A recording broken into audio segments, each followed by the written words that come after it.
exactly the right person.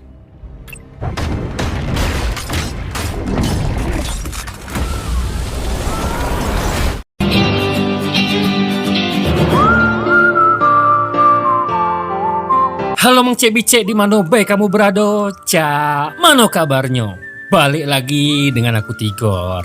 Apa jadinya kalau seorang kutu buku kantoran yang megang pistol aja gemetaran tiba-tiba nekat menantang organisasi intelijen terkuat di dunia? Di video kali ini kita bakal melihat aksi balas dendam paling gila di tahun 2025. Dia seorang pria yang gak bisa berantem, tapi punya IQ di atas 170. Dia gak membunuh musuhnya pakai peluru, tapi dia meruntuhkan sebuah kekaisaran korup cuma bermodalkan barisan kode dan sabotase teknologi.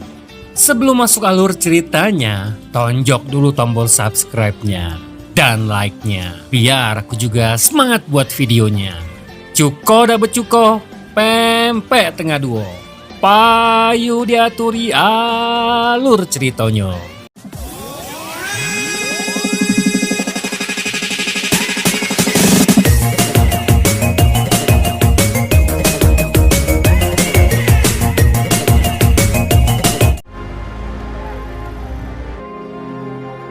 Kisah ini akan berpusat pada seorang pria berpenampilan kutu buku dan kalem bernama Charlie. Di awal film kita diperlihatkan momen saat Charlie sedang mengantarkan istrinya yang bernama Sarah yang mau pergi ke luar negeri untuk urusan kerja. Charlie ini tipikal suami idaman yang super percaya dan gak pernah ngekang istrinya. Jadi waktu Sarah pamit buat tinggal di London selama 3 hari, Charlie cuma senyum dan mendukung penuh karir sang istri. Dia sama sekali nggak punya firasat buruk kalau itu bakal jadi pertemuan terakhir kali mereka.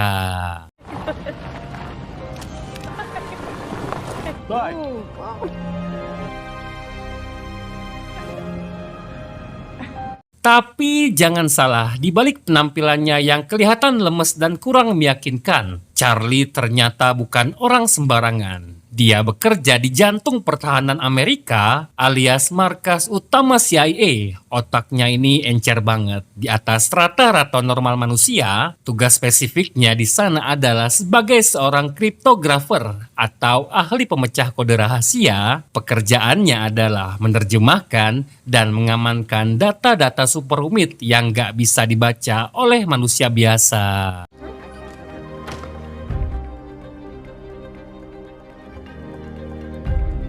Nah, pas lagi sibuk ngutak-ngatik komputer, seperti biasa, Charlie nggak sengaja menemukan sebuah berkas rahasia tingkat tinggi. Berkas itu ternyata milik salah satu petinggi CIA bernama Bapak Moore. Isi datanya mengerikan karena melibatkan rencana operasi hitam ilegal. Mulai dari serangan udara rahasia sampai konspirasi bom bunuh diri yang menargetkan negara-negara musuh Amerika.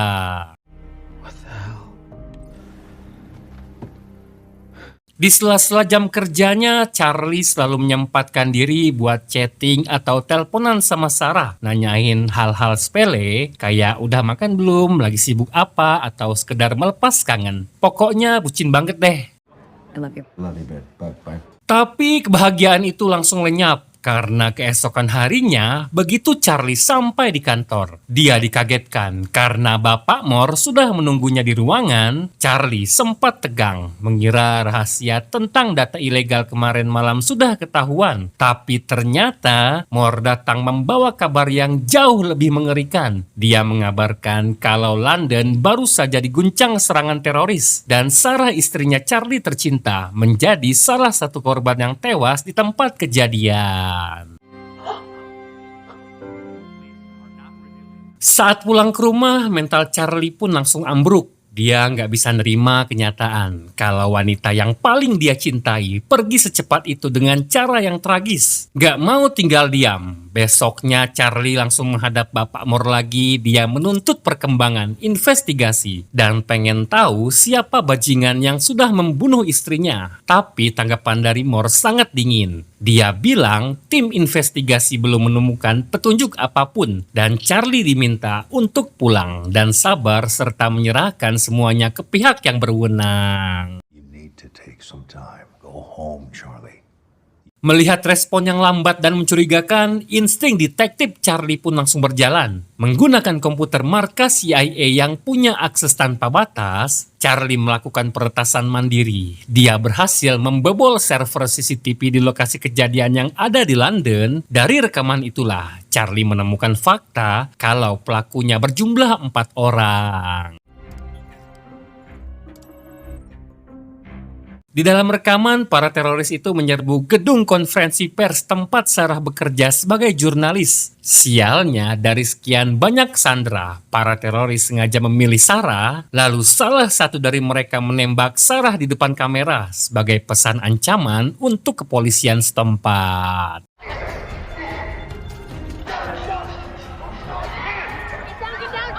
Menggunakan teknologi AI untuk memetakan lokasi dan mencocokkan sampel suara, Charlie berhasil mengidentifikasi nama dan wajah dari ketiga pelaku. Tapi ada satu pelaku yang identitasnya benar-benar abu-abu. Karena wajahnya tertutup masker dan topi, dialah sang eksekutor yang menembak Sarah, sekaligus pemimpin dari kelompok teroris tersebut. Keesokan harinya, Charlie langsung membawa bukti digital ini ke hadapan Bapak Moore dan wakilnya. Charlie menjelaskan teorinya kalau keempat teroris ini cuma pion atau pembunuh bayaran yang disewa oleh pihak tertentu demi kepentingan politik suatu negara. Ternyata, Moore dan wakilnya sebenarnya sudah tahu identitas para pelaku itu sejak awal. Tapi karena alasan diplomasi internasional dan ogah memicu konflik di luar wilayah Amerika, CIA memilih untuk bungkam dan membiarkan para teroris itu berkeliaran di sana. You knew this. Thank you. Alih-alih membantu Charlie mendapatkan keadilan, Moore malah menyuruh Charlie pergi ke seorang psikiater supaya pikirannya menjadi tenang. Bukannya tenang, Charlie justru semakin stres dan murka. Sadar kalau agensinya sendiri sudah korup, Charlie memutuskan untuk mengambil langkah nekat. Dia mencuri data operasi ilegal milik Moore yang dia temukan tempo hari. Selain itu, Charlie juga memiliki seorang teman online yang sama jeniusnya dan sama-sama seorang kriptografi yang sudah lama dikenalnya. Tapi mereka belum pernah bertemu. Mereka sering berbagi informasi di sebuah chatroom rahasia. Karena gak dijelasin siapa namanya dan apa jenis kelamin teman online-nya, kita sebut saja dia Temol.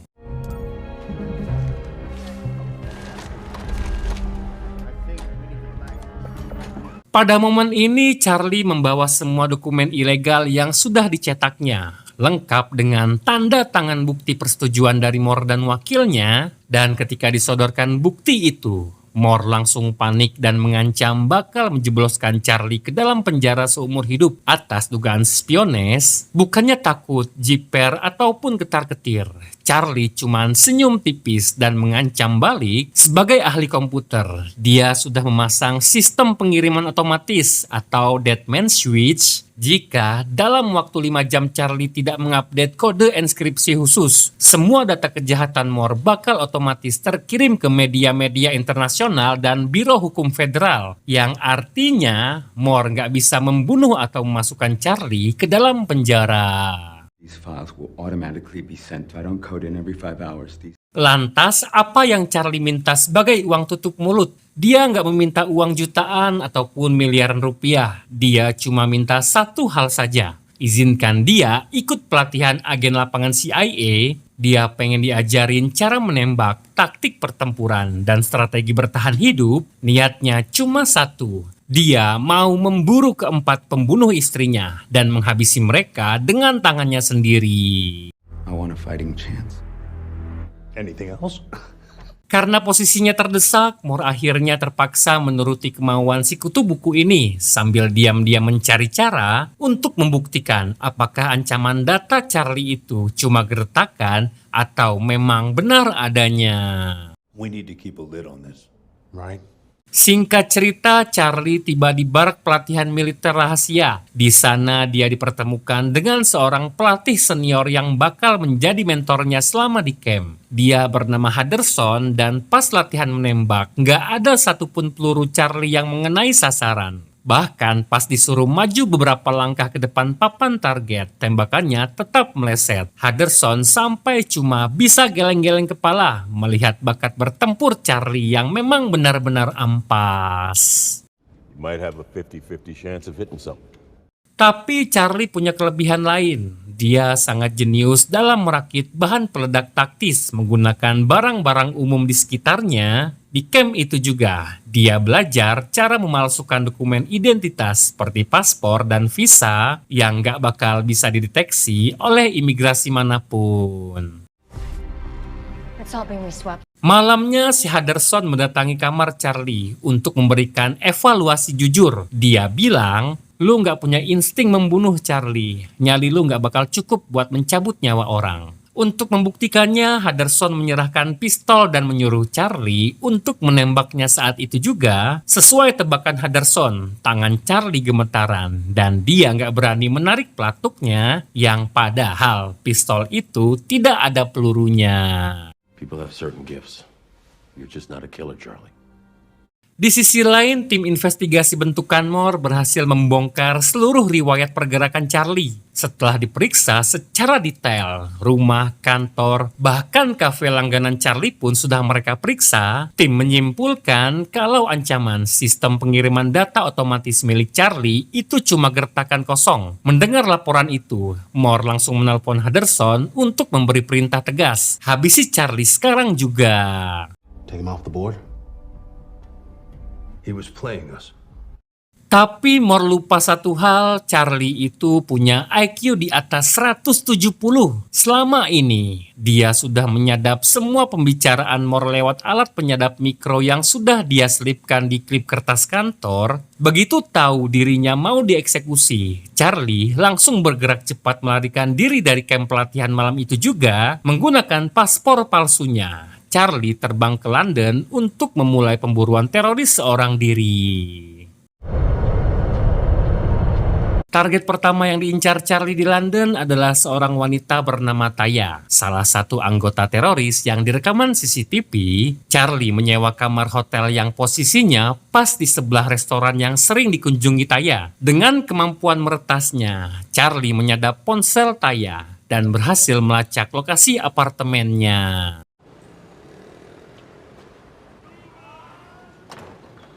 Begitu Taya pergi, Charlie menyusup masuk ke apartemen tersebut. Lucunya, di sini kita diperlihatkan adegan Charlie yang membongkar kunci pintu sambil melihat video tutorial di YouTube secara dadakan. Di dalam ruangan, Charlie mengambil pistol milik Taya dan memotret kalender yang berisi jadwal harian wanita tersebut.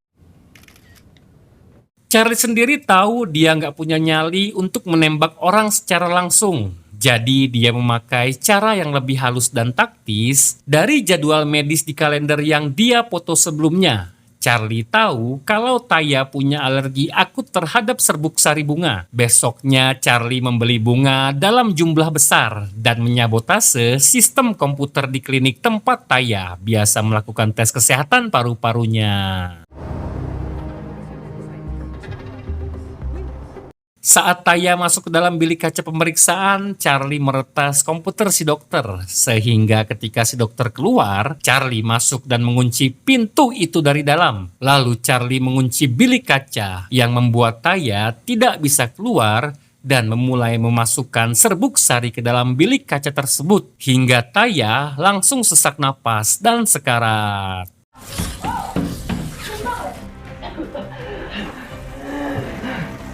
Di momen kritis itu, Charlie menginterogasinya untuk mencari tahu siapa bos besar mereka. Karena Taya menangis minta ampun, Charlie yang dasarnya berhati baik, akhirnya nggak tega dan membuka pintunya.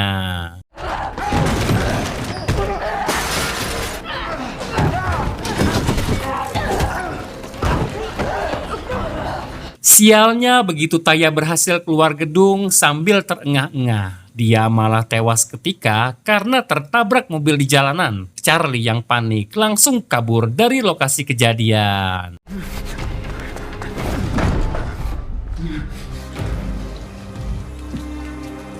Setelah dari London, Charlie bergeser ke Prancis untuk memburu target keduanya. Karena dihantui rasa bersalah atas kematian Taya, Charlie pergi ke diskotik untuk menenangkan diri. Tapi di sana dia malah dikagetkan oleh kemunculan Henderson yang tiba-tiba ada di depannya. Di sini Henderson mengaku cemas dengan kondisi psikologis Charlie yang nekat melakukan misi bunuh diri ini. Mengira Henderson bakal menghentikan aksinya. Charlie menggertaknya dengan memperlihatkan sebuah remote pemicu bom rahasia. Lalu yang terjadi,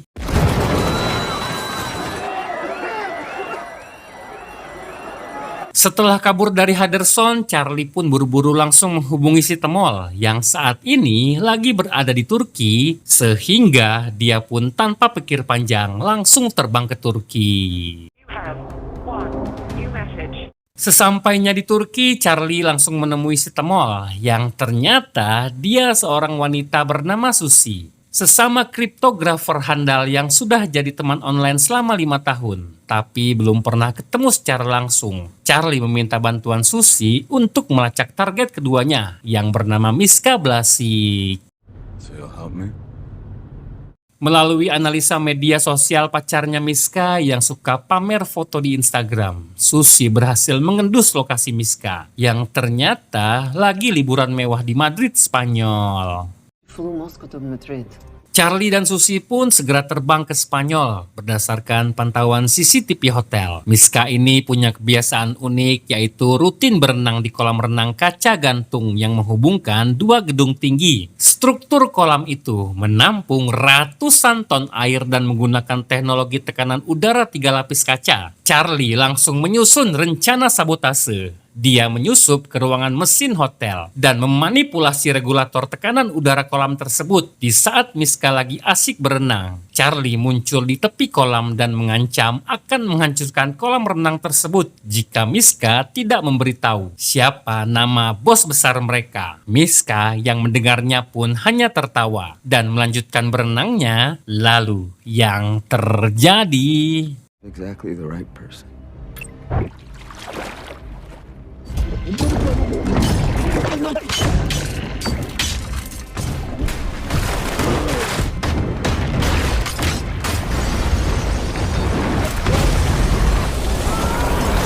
saat Charlie mau keluar dari ruang mesin, dia dikejar oleh Henderson dan satu agen taktis kiriman Bapak Moore. Tapi plot twistnya, ternyata Henderson bukan mau membunuh Charlie, melainkan buat melindunginya.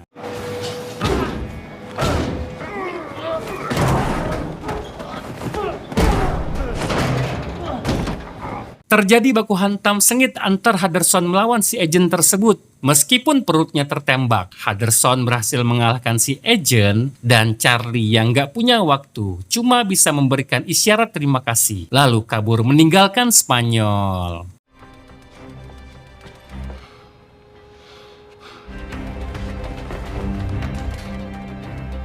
Di markas CIA, Bapak Moore yang melihat rekaman sabotase di Spanyol langsung melacak sinyal komunikasi Charlie. Dari situ mereka berhasil menemukan identitas Susi yang berlokasi di Turki. Tanpa buang waktu, Bapak Moore mengirim tim pembunuh bayaran ke rumah Susi malam itu juga. Yang kebetulan Susi dan Charlie lagi tertidur lelap di kasurnya. Beruntung alarm rumah Susi berbunyi, membuat mereka berdua sempat terbangun dan kabur menggunakan sebuah mobil.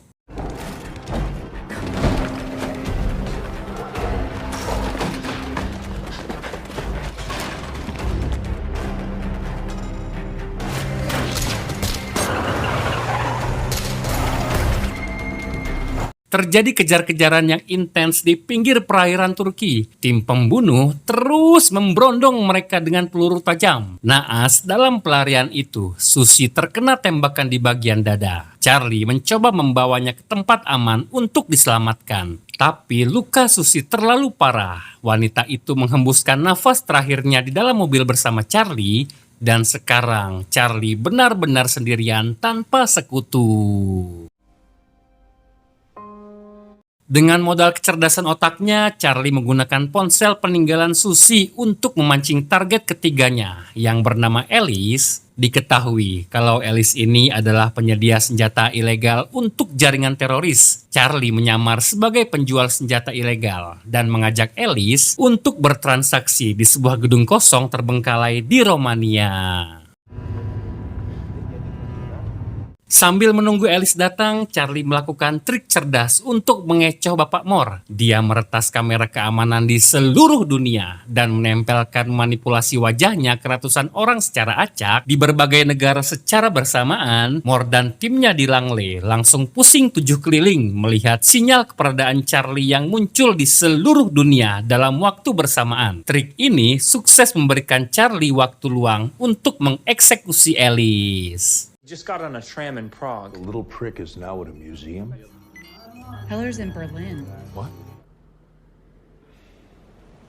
Begitu Alice tiba di lokasi, Charlie menyuruhnya membuka kotak sampel senjata yang dia bawa. Kotak itu ternyata sudah dipasang bom jebakan dengan sensor tekanan hulu ledak. Begitu kotak dibuka, Alice gak bisa bergerak karena kalau dia melepaskan atau menutup kotak itu, bomnya bakal langsung meledak di bawah ancaman kematian. Alice akhirnya menyerah dan membocorkan nama serta lokasi bos besar mereka yang berada di sebuah kapal pesiar di perairan Rusia. Setelah mendapatkan informasi itu, Charlie berjalan pergi tanpa memperdulikan Alice yang hancur berkeping-keping. Berdasarkan informasi dari Alice, Charlie menyisir pelabuhan demi pelabuhan untuk mencari kapal pesiar milik sang ketua teroris. Setelah berhari-hari mencari, dia akhirnya menemukan kapal tersebut. Tapi sialnya, belum sempat melakukan sabotase, Charlie disegap dari belakang oleh salah satu anak buah si teroris, dipukul sampai pingsan, lalu diseret masuk ke dalam kabin sebuah kapal. Who's coming after me? Me. I came here to face my wife's killer. Di sini Charlie disambut oleh si ketua yang bernama Hoss, di mana Hoss menjelaskan bahwa dia tahu kalau ketiga anak buahnya tewas secara tidak wajar. Dia sadar kalau Charlie bukan tipe pembunuh berdarah dingin, karena semua metodenya menggunakan sabotase lingkungan, bukan kontak fisik langsung. Untuk mengejek Charlie, Hoss meletakkan pistol di depan Charlie dan menantangnya buat menarik pelatuknya, karena dia yakin kalau si kutu buku ini gak bakal punya nyali buat membunuhnya. To kill me, take it, you see. End it face to face. It's not a trick, here. Sebenarnya Charlie bukan tidak berani, tapi dia memilih untuk mengalahkan Hoss dengan otaknya, bukan ototnya. Charlie mengembalikan pistol itu ke atas meja. Dia kembali duduk dengan tenang mengatakan bahwa permainan ini sudah selesai. Tanpa disadari oleh mereka, kapal itu sudah bergerak masuk ke wilayah teritorial negara Finlandia. Karena sebelumnya, Charlie ternyata sudah meretas sistem navigasi kapal menggunakan pancaran sinyal dari ponsel anak buahnya Hoss dan smartwatch milik Charlie sendiri. Dia juga sudah mengirimkan semua bukti kejahatan perang kelompok teroris ini ke pihak Interpol dan militer Finlandia. Detik itu juga kapal mereka langsung diringkus oleh pasukan khusus Finlandia. Sang ketua teroris akhirnya diringkus tanpa perlawanan.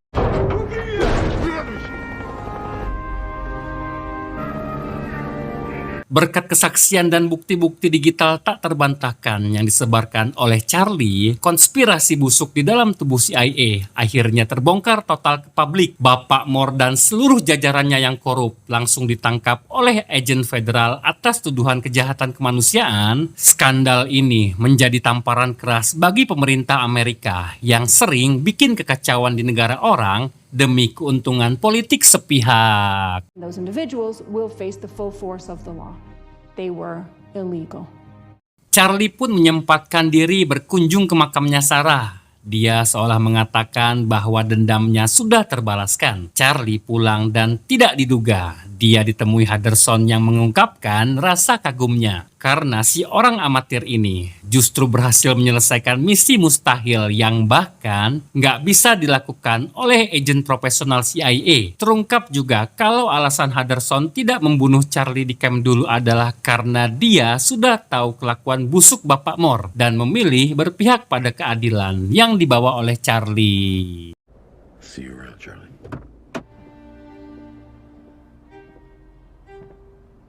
Film pun berakhir dengan Charlie menerbangkan sebuah pesawat yang merupakan hadiah terakhir yang diberi oleh Sarah, istri tercintanya.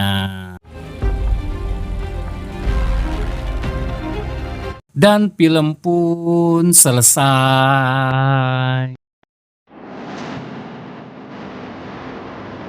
Dari seorang kutu buku yang diremehkan menjadi hantu paling ditakuti oleh agensi sebesar CIA. Kisah Charlie ini benar-benar memberikan kita pelajaran bahwa jangan pernah menilai orang cuma dari penampilan luarnya. Karena bisa saja yang terlihat cupu justru adalah ancaman terbesar bagi kita semua. Karena sudah terjadi beberapa periode belakangan ini di Indonesia. Ya udah segitu dulu, sampai ketemu di video selanjutnya. Aku Tigor, pamit undur diri.